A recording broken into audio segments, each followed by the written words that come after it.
Guillaume. Guillaume qui est un de nos formateurs. Et le sujet du jour touche à la formation, mais lié à l'autocorrection des machines. Donc, quelques infos avant que je cède la parole à Guillaume sur qui est SMACA. Donc, SMACA, c'est un centre de formation qui met la pratique en avant. Ce centre de formation a été conçu avec l'entreprise Silvac, mais nous sommes totalement indépendants des instruments Silvac, donc on héberge autant d'instruments de marques différentes. Notre objectif premier était de concevoir, de reproduire un flux industriel. Et là, vous avez un exemple de la formation dont on va discuter liée à l'autocorrection, où nous sommes dans l'usine de Silvac de Malray, et on dispense nos formations soit dans l'usine de Malray, soit sur l'usine d'Yverdon.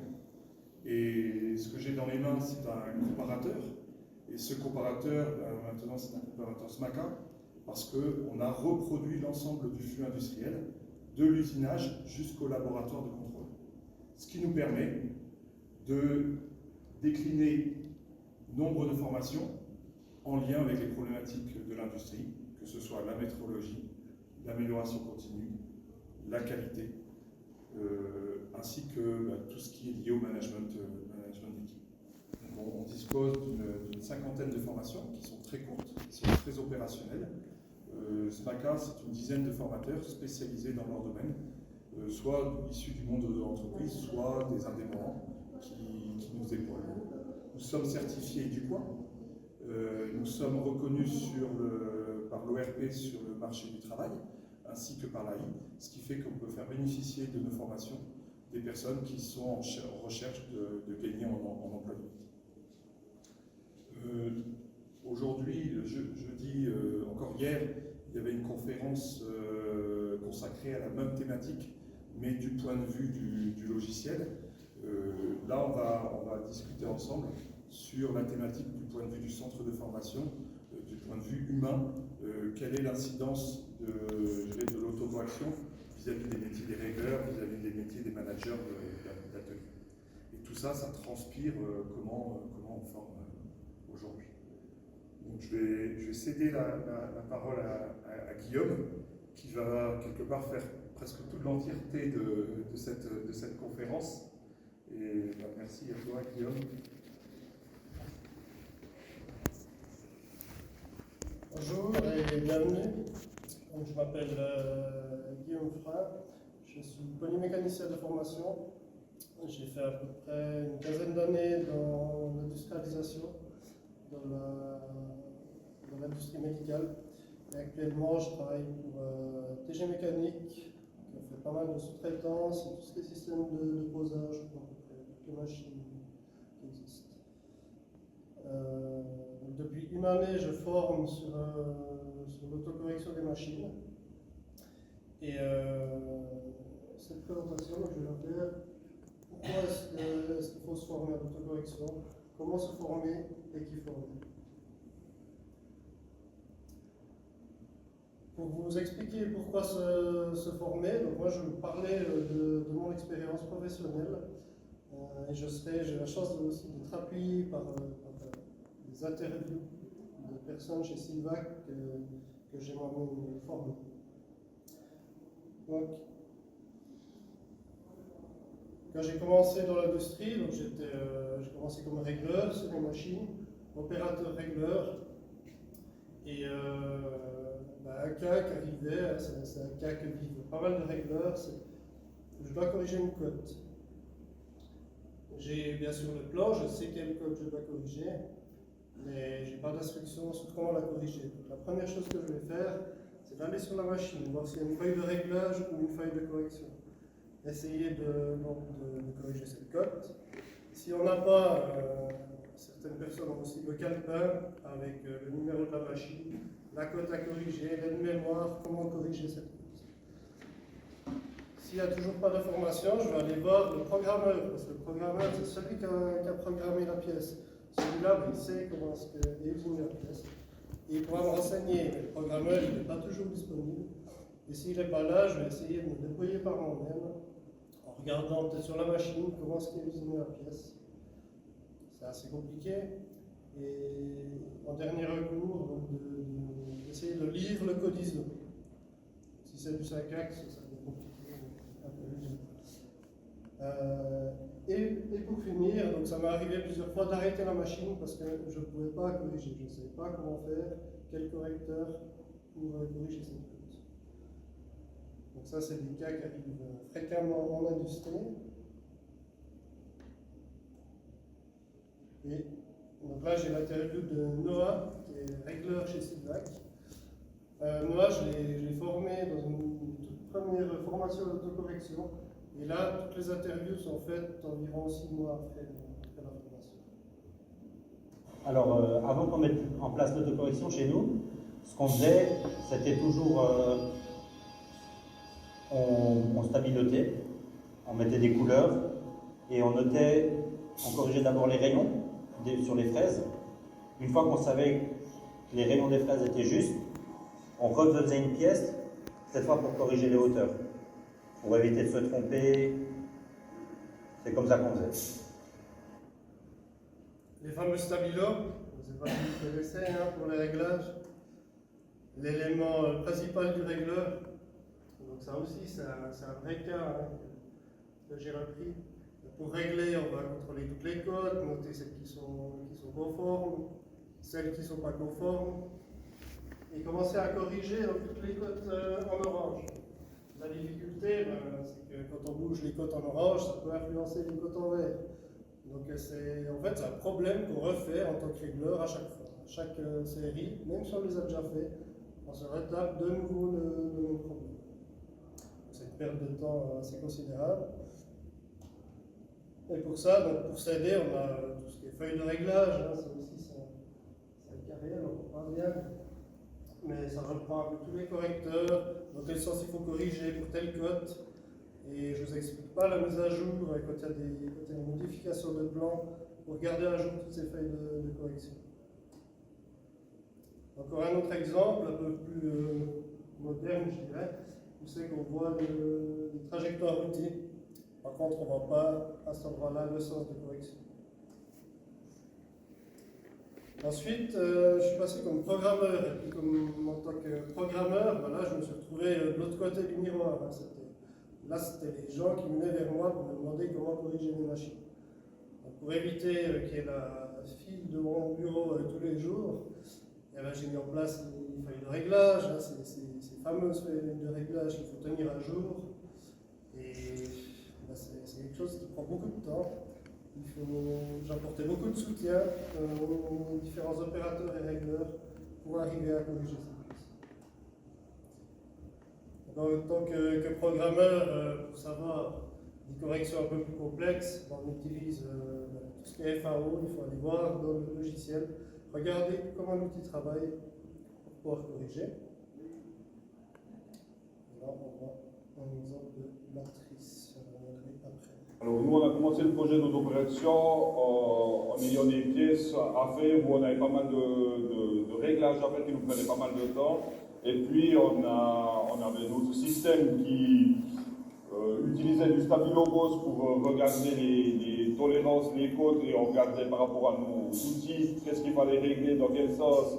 Et on faisait une deuxième pièce pour valider notre mise en train. Souvent on en faisait 2, 3, 4 avant d'arriver à faire un réglage qui était correct.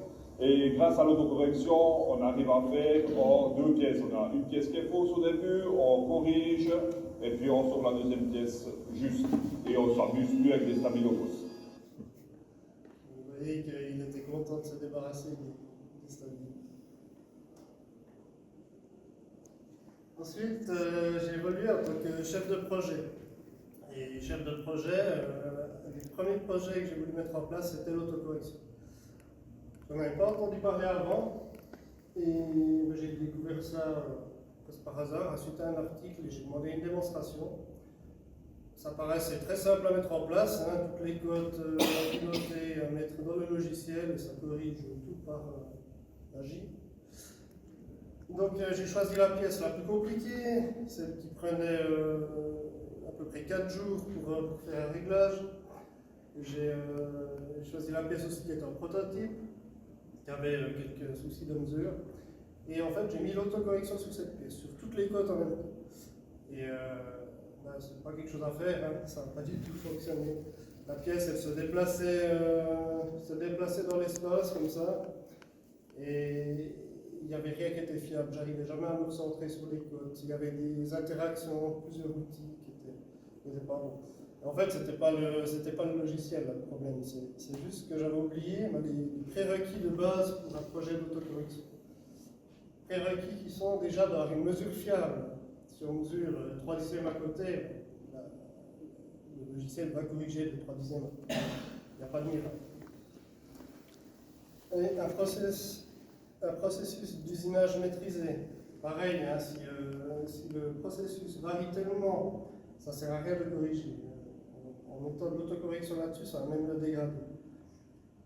Et finalement, c'est de simplifier le plan de mesure, parce que ça ne sert à rien de mettre toutes les côtes. Ça complexifie encore plus le plan d'autocorrection. Et il y a toujours le risque qu'à la mesure, on mesure sur une bavure, qu'il y ait des valeurs aberrantes qui viennent se greffer dans ces différentes mesures. Donc simplifier, je pense que ça fait aussi partie des piliers pour les prérequis. Donc une fois qu'on a mis en place toute cette maîtrise process, donc je ne vous cache pas, c'est pas fait du jour au lendemain. C'est un projet qu'on faisait aussi en parallèle sur plusieurs années pour maîtriser nos instruments de mesure, valider nos systèmes de mesure, maîtriser nos process, les améliorer jusqu'à ce qu'ils soient répétables. Donc on a mis en place du SPC, des capacités, des études RNR. Et par contre, une fois que ça a été maîtrisé, donc là on a eu une vraie gain de l'autocorrection. On est passé de 4 jours de réglage à 4 heures à peu près, c'était vraiment une pièce compliquée. Et on l'a déployé sur 20 machines. À la fin du projet d'autocorrection, l'opérateur prenait la pièce, la machine, il l'amenait à la machine de mesure, il scannait son opération, et ça ouvrait directement le bon programme avec l'instruction pour quel posage utiliser pour quelle pièce. Donc on avait une machine tridimensionnelle. Il mesurait la pièce et ça envoyait directement sur un écran à côté, on avait directement la vue des corrections qu'on allait appliquer à la machine. Et on a laissé une validation de l'opérateur pour éviter qu'il y ait des corrections qui soient trop importantes. On a quand même laissé la validation humaine, qui est vraiment important dans ce genre de choses. Donc il validait les corrections et s'envoyait directement à la machine. C'est quelque chose qui fonctionne très bien, on a quand même des temps de réglage monstrueux, c'est pas divisé par 2, hein, des fois c'est divisé par 10. Donc le retour sur investissement de la formation, déjà c'est d'éviter de refaire toutes les erreurs que j'ai faites moi pendant mon parcours. Le principal gain, c'est les temps de réglage plus courts. Celui-là, je vous ai dit, il est assez phénoménal. Qui dit temps de réglage plus court, dit aussi réduction des tailles de lot, on peut diminuer aussi les temps de passage, se rapprocher du client. On a moins d'arrêt machine, forcément.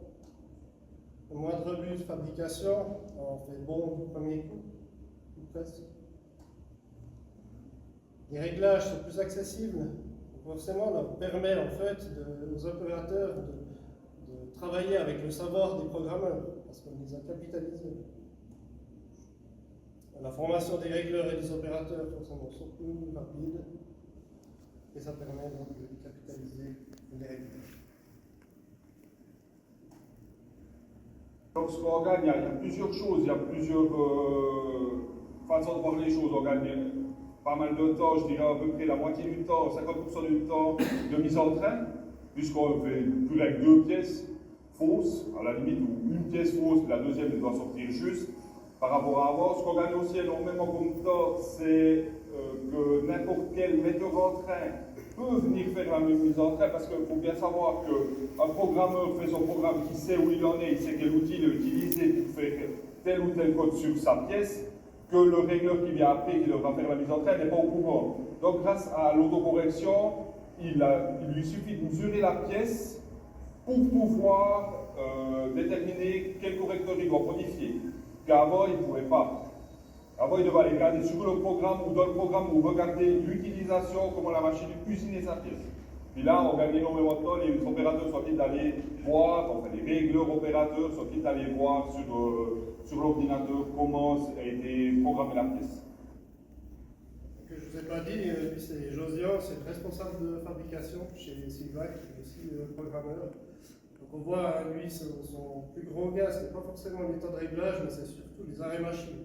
Quand une équipe était de nuit ou en 2x8, ça s'arrêtait souvent parce que les gens ne savaient pas comment corriger les pièces. Donc pour moi, l'autocorrection, ça répond aux enjeux industriels actuels, qui sont la pénurie de main-d'œuvre qualifiée, c'est plus compliqué de trouver des programmeurs. La pression sur les coûts et les délais, et tous les problèmes de qualité, la stabilité des processus, la qualité qu'attendent nos clients. Et pour moi, donc, l'APC, c'est moins de stress pour les opérateurs, c'est plus de compétitivité pour l'entreprise. Ensuite, je vous ai mis aussi une slide sur la continuité numérique. Donc, ce qu'on essaie de faire, parce que j'essaie de faire depuis quelques années, c'est d'avoir des chaînes numériques du début à la fin, depuis le volume 3D jusqu'à la pièce en production. Donc on voit qu'on est encore loin. Du volume 3D à FAO, donc logiciel de programmation, souvent il y a des ajustements à faire, parce qu'un ingénieur a dessiné en code nominal, par exemple, il faut redessiner en code centré. Toujours des petits ajustements à retravailler sur le volume. Suivant la maturité de l'entreprise, quand ça passe en fabrication, il y a encore des corrections qui se font dans les programmes de la part des régleurs. Ensuite, donc, les corrections, c'est comme je vous ai expliqué, ça se fait avec des feuilles, ça se fait chacun à sa manière, les réglages finalement sont tous différents. L'autocorrection, ça permet vraiment d'uniformiser un peu tout ça. Et on a la boucle de mesure, pareil, si on part sur des mesures tridimensionnelles, on peut encore retravailler le volume pour l'adapter à notre moyen de mesure. Tout ça, donc c'est ce qu'on essaie d'éviter, c'est de casser ces chaînes numériques. Moi, si j'étais ingénieur, j'aimerais que si possible, je dessine une pièce et soit directement produite en production bonne. Pas encore là. Mais je pense que c'est un des objectifs à atteindre. L'autocorrection, ça répond dans cette continuité numérique sur la boucle de production et mesure.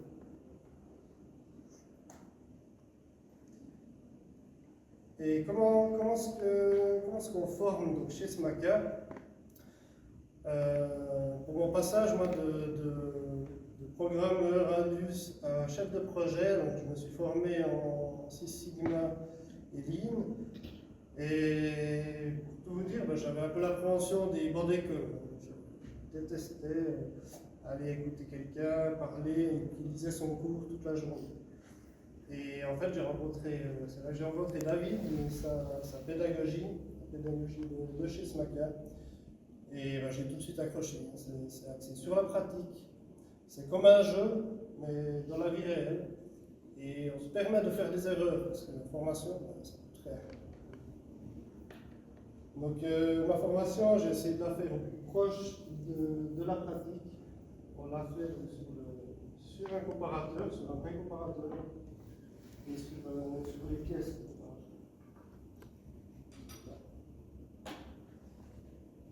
Donc on fait sur une pièce de tournage, une pièce de fraisage. Comme ça on voit un peu tous les cas de figure. On commence par la plus simple, qui est le tournage, on finit sur un peu plus compliqué, le fraisage. Et la chance qu'on a, c'est qu'on est près de l'atelier, donc on le fait chez Silvac. Et on va sur la machine, on dérègle complètement la machine, on a travaillé avant la matrice d'autocorrection et on va faire la pièce bonne directement sur la machine. Ça va le résultat. Cette formation elle est construite un peu comme des projets. Donc on a deux pièces à faire, c'est un projet d'autocorrection à faire pour nous. Alors, durant la formation, ça s'est déroulé à peu près comme ça. On a commencé par faire un petit exercice théorique sur un plan papier, où on a dû mettre en couleur les trajets d'outils et voir quel outil usinait quel code. Ensuite, on a développé la matrice d'autocorrection. Et pour finir, on est venu directement sur la machine, tester sur une vraie pièce la matrice d'autocorrection. Pour la formation, donc moi j'ai fait ressortir les stabilos, mais c'est pas pour noter quels codes sont bonnes, c'est pour dessiner les trajets d'usinage. Et après, en superposant les trajectoires d'outils et le plan de mesure, on arrive facilement à voir les interactions entre les deux. Donc, on travaille ici avec les vraies vidéos d'usinage. C'est un livre de la net.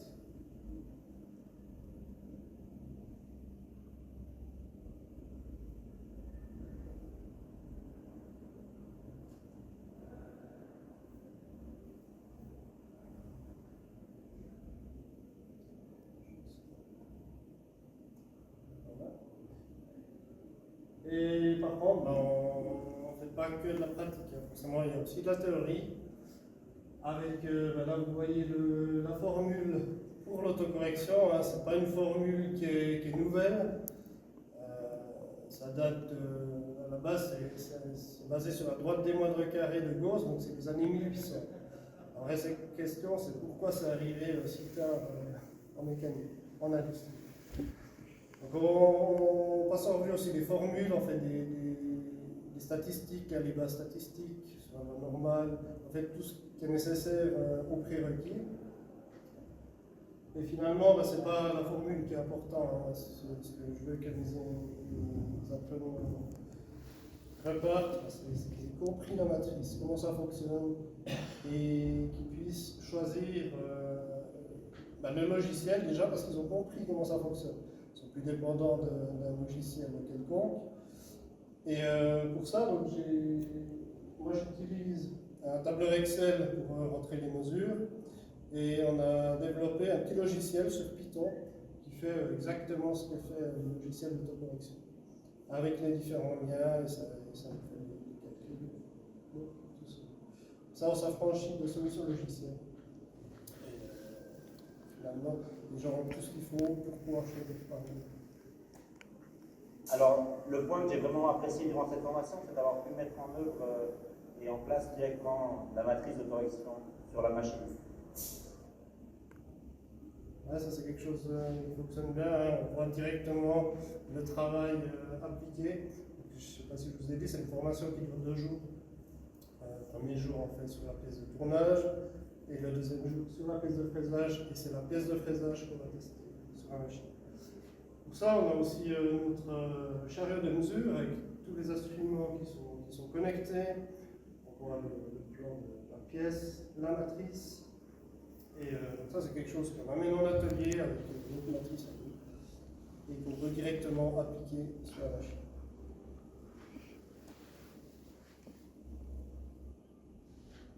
Donc, une fois qu'on a vu un peu le déroulement du fonctionnement de l'autocorrection, les prérequis, il y a aussi toute la partie gestion de projet, parce que c'est un projet qui englobe beaucoup de personnes. C'est pas quelque chose à négliger, c'est pas quelqu'un tout seul dans son coin qui va mettre en place un tel projet dans une entreprise. Alors nous, pour partir sur le projet d'autocorrection, on a décidé de digitaliser l'atelier, on a déjà nos instruments qui sont connectés, on avait encore malheureusement toujours notre système stabilo, d'essai sur papier.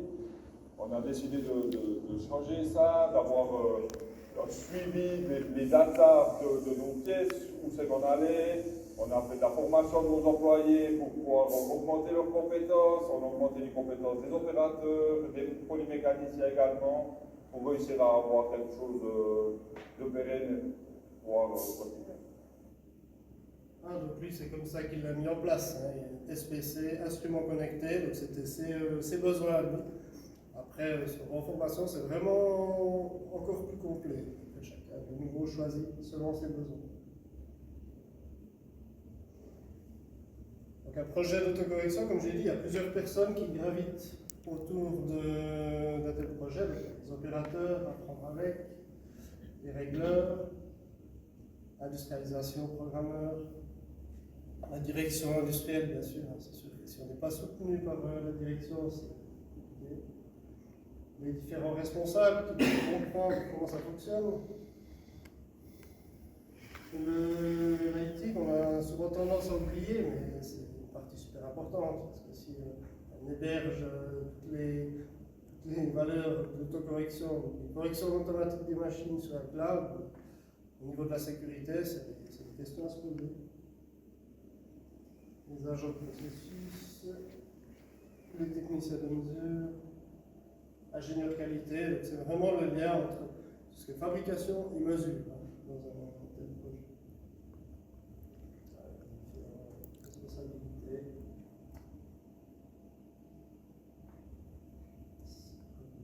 Alors, les bonnes conditions pour réussir un projet APC, à la base de mon expérience, je me suis dit que c'était uniquement pour les pièces qui étaient compliquées, avec beaucoup d'outils, avec beaucoup de correcteurs dessus. Mais après coup, c'est tellement simple à faire la matrice que même pour des petites séries avec peu d'outils, ça vaut vraiment la peine. Comme ça, les opérateurs, ils peuvent faire les corrections directement. On a deux équipes ici chez Silvac.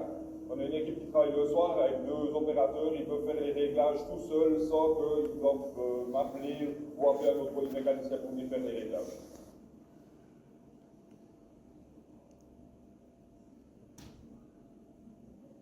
Et finalement, qui former? Donc, en résumé, les opérateurs machines avec comme objectif moins de stress, plus d'autonomie. Les régleurs et programmeurs pour fiabiliser les réglages, réduire les arrêts machines. Méthode qualité industrialisation pour garantir la cohérence, aussi la question de traçabilité des corrections, la partie capitalisation. Et ce sont souvent eux qui mettent en place un tel projet d'autocorrection. Et finalement, l'encadrement, le management, c'est sûr que sans soutien de la direction, ce n'est pas des projets qui vont fonctionner.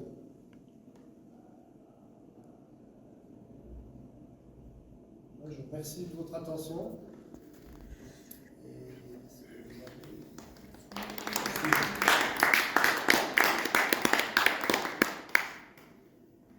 Est-ce que vous avez... J'avais comme toi les questions, merci Guillaume. C'était très clair. Moi j'en ai une parce que je ne viens pas du milieu de l'usinage mécanique, mais il y a une question qui m'est venue à la tête. Est-ce que le système d'autocorrection tient en compte le vieillissement de l'outil, l'usure de l'outil?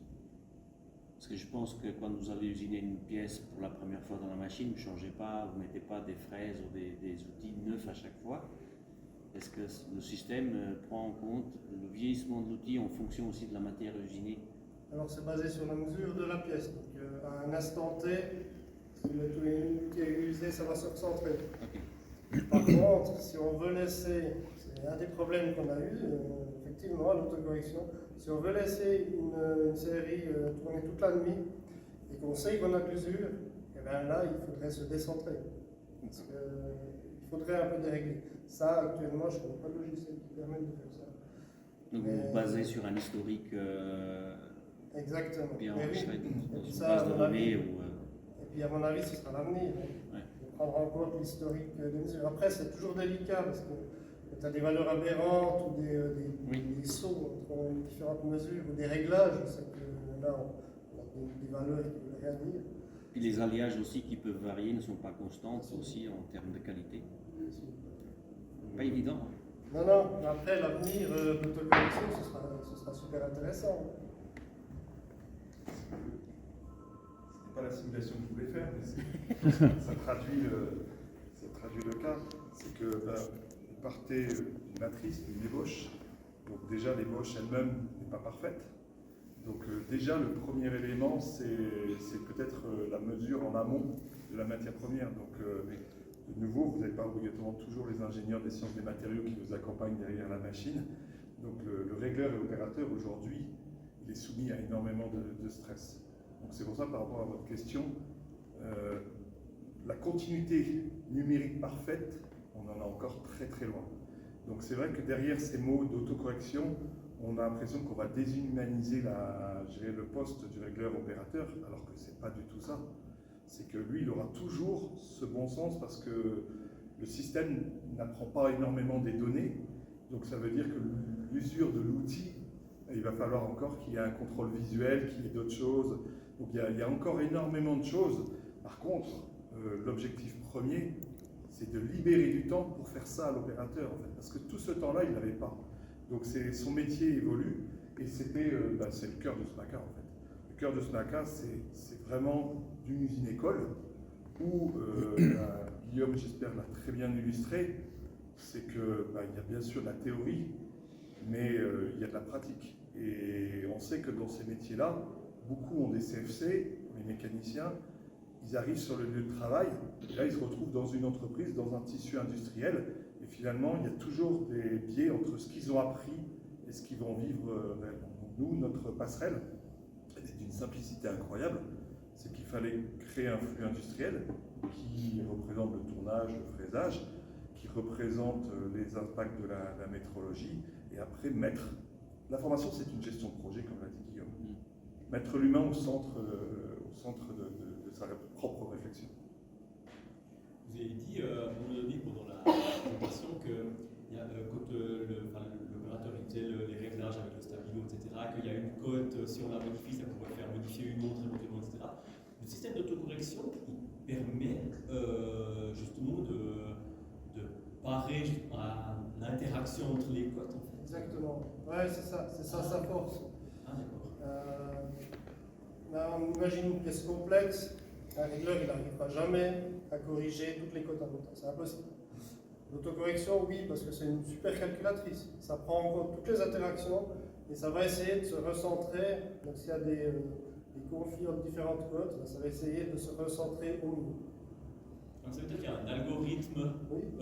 qui prend en compte un petit peu. Mais ça veut dire que cet algorithme il est un petit peu différent pour chaque pièce alors. Non, c'est toujours le même. Ah. Il est là. J'ai vu la formule, mais. Ouais, je suis Et pas. on l'a voulu l'effacer volontairement. Mais en fait, vous avez une matrice, colonne, ligne. Donc, les lignes, ce sont les cotes dimensionnelles, ça peut être, en tout cas, c'est toutes les caractéristiques qualité attendues sur le produit dans sa phase de fabrication. Et les colonnes, ce sont les outils. Donc sur lesquels on va enlever de la matière, polir, donc ce sont tous les outils. Et comme on le voit, c'est que cet outil, il intervient sur plusieurs caractéristiques. Et inversement, pour atteindre cette caractéristique, il faut plusieurs outils. Et là, on est dans la mathématique. Or, Guillaume, lui, il est mécanicien, moi je suis chimiste. En fait, il y a 30 ans, moi je faisais ça, j'avais le même rôle que Guillaume dans l'industrie chimique. C'était des ouvertures de vannes, fermetures de vannes, température de distillation, et ainsi de suite. Donc en fait, cette autocorrection, on a parlé de Gauss 1800, nous on n'est peut-être pas de ce siècle-là, mais on est dans notre siècle. C'est des concepts qui existent depuis des années. Simplement, ils sont aujourd'hui dans le monde de la micromécanique et ils ont fait leurs preuves. De nouveau, quand vous ouvrez une température, et si vous ouvrez une vanne, c'est comme un robinet dans un lavabo, on va se brûler, donc on va se dire je vais peut-être varier. Et à un moment donné, si on a de la pratique régulière, on ne va pas se brûler.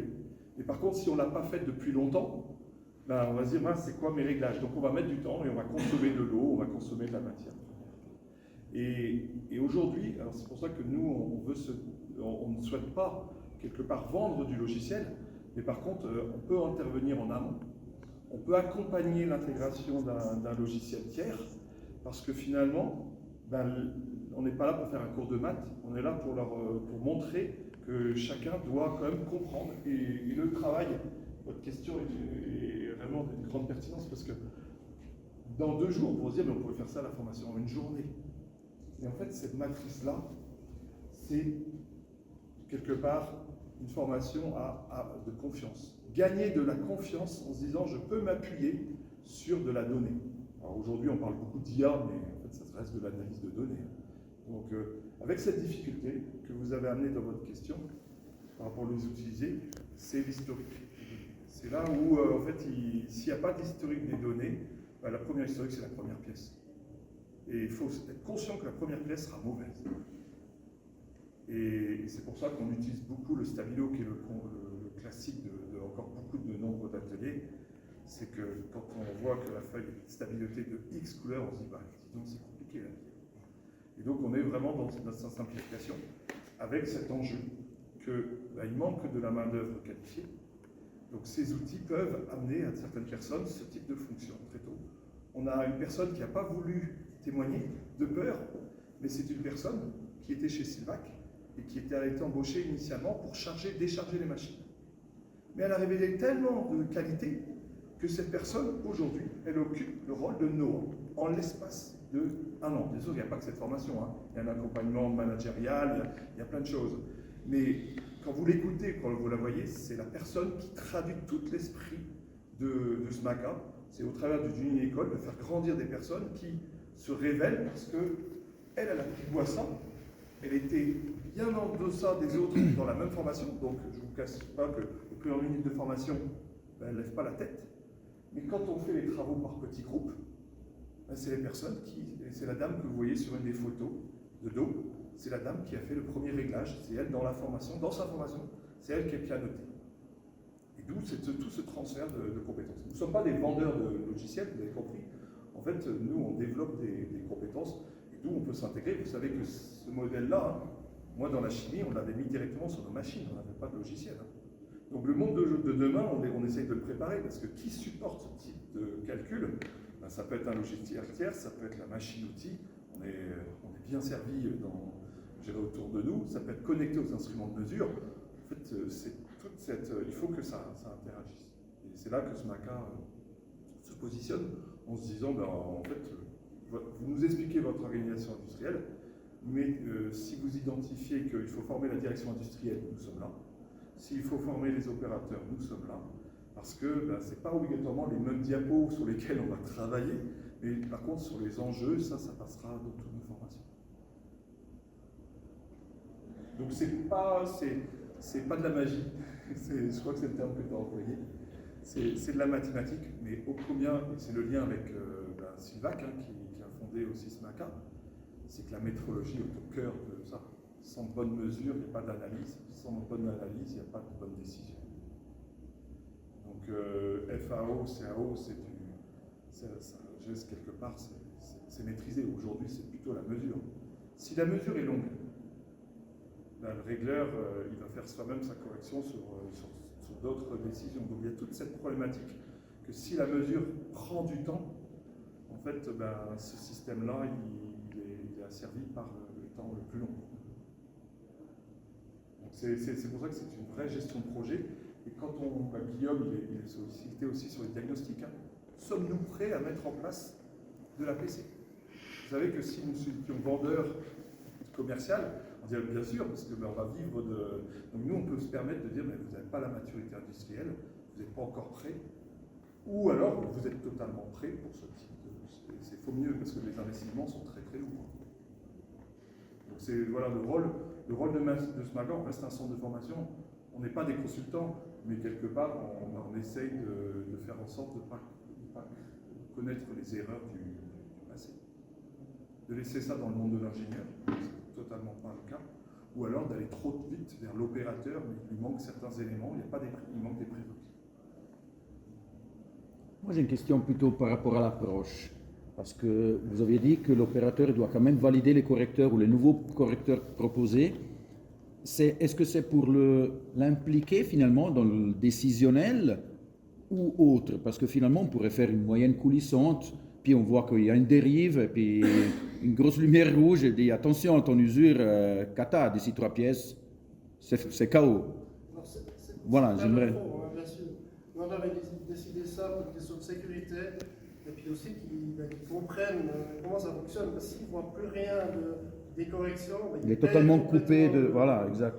Et ça a des risques aussi, c'est qu'au bout d'un moment, les gens ne savent plus corriger. Mhm. C'est pareil avec la machine de mesure. Quand on a mis en place la mesure tridimensionnelle, au moment, les gens ne savent plus utiliser un diaconis. Donc il faut quand même, moi je pense que c'est important quand même de garder un peu cette dynamique. Ok.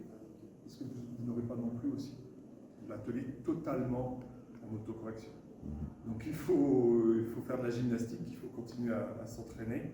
Et vous l'avez parlé tout à l'heure d'usure de l'outil, ben, il y aura toujours des facteurs d'influence. Hein. Il y a une vibration sismique la nuit. Si vous laissez, il y a peut-être aussi une discontinuité informatique. Si l'informatique tombe, ben, il va falloir quand même faire des pièces. Donc c'est ce qu'on leur explique aussi, c'est que ben, nous sommes des industriels, donc des anciens industriels, ben, il y aura toujours de nouveaux aléas.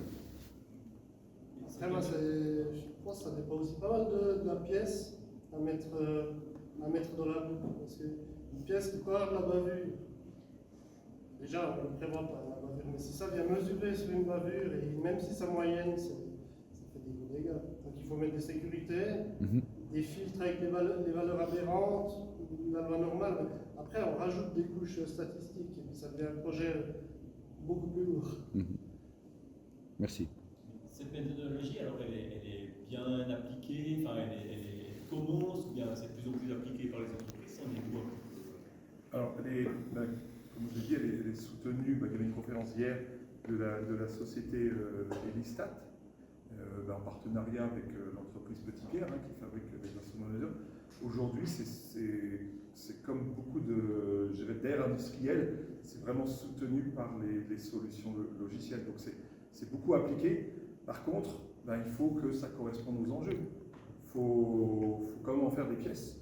Donc on est vraiment dans le décolletage. Donc il faut quand même qu'il y ait de la matière.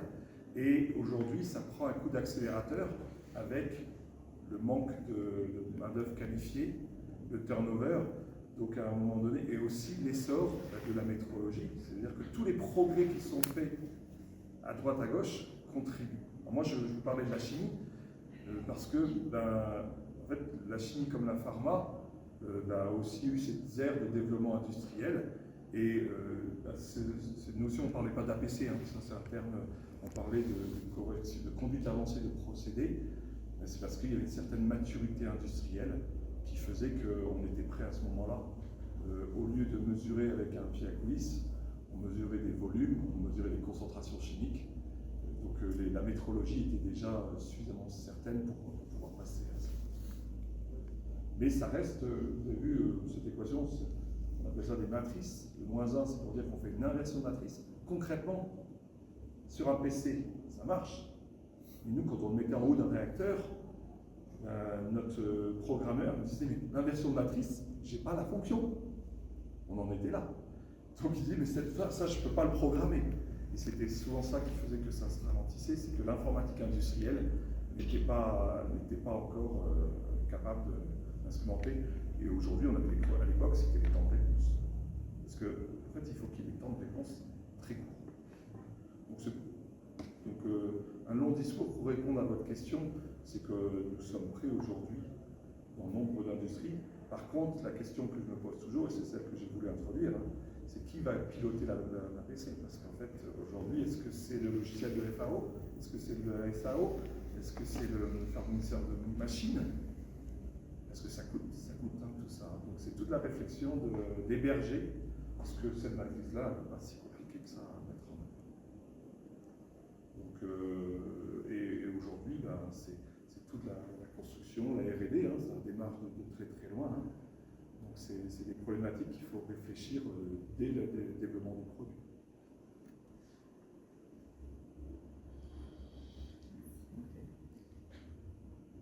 Merci beaucoup. Merci de votre présence, merci de vos questions. Nous, chez SMACA, on a pour habitude de partager notre savoir, entre ce qu'on sait. Donc cette présentation, si vous souhaitez en avoir à la disposition, Gina ici présente s'occupe de la relation avec nos participants. Donc dans le cadre d'event, c'est la même chose. Donc n'hésitez pas à lui adresser votre carte, votre email, et on vous met à disposition cette présentation pour que vous puissiez en faire le meilleur des usages. Si jamais vous avez d'autres questions, je serai au stand chez SMACA toute la journée pour répondre à vos questions. Et les prochaines formations donc, sont fin octobre. Ah oui, fin octobre sur Malray. Sachez que donc, Malray, c'est l'usine. C'est là où on fait des cocos chez Civac. C'est naturellement que cette formation est hébergée au sein de Malray. Sachez que nous sommes aussi en relation avec d'autres centres de formation. Je dirais quelque part, on va grandir ensemble avec d'autres centres de formation. Donc cette formation sera hébergée aussi sur Yverdon, sur lesquels et là on travaille avec un partenariat avec IMECA qui est supporté par le GIM, SwissMem, SwissMeca. Donc aussi pour ramener cette formation au plus proche des CFC, des polymécaniciens. Donc de nouveau, toujours pas par un acte de vente, mais par un montée en compétences. C'est pas encore à l'examen, c'est peut-être ça aussi qui ferait l'essor de ce type de... Mais par contre, notre objectif aussi, c'est de pouvoir faire héberger cette formation dans différents endroits. On travaille avec le site de Tramelan, donc il y a un atelier défi étant le terme pour l'industrie de demain. Donc ce sont aussi des endroits où nos formations vont être hébergées, pour être en fait au plus proche de nos clients. Donc là c'est une chance, Malray, Tramelan, Yverdon, et on se déplace aussi en entreprise, en Romandie essentiellement, pour expliquer. Alors là, d'où ce meuble, vous voyez, la portabilité elle est assez simple, hein, parce qu'il y a un travail préparatoire à faire. Il faut que Guillaume prenne connaissance de la pièce qui va servir des pièces de formation. Mais on fait toujours le démarrage de la formation sur notre pièce, sur lesquelles on maîtrise tout le cycle, parce que vous voyez, accès à la FAO, tout ça, chez un client, on est confronté quand même à pas mal d'éléments de confidentialité. Tout ce côté de Serious Games dans nos formations. On forme sur un vrai flux, et après on transpose sur un projet client. Merci Guillaume. Merci. Merci.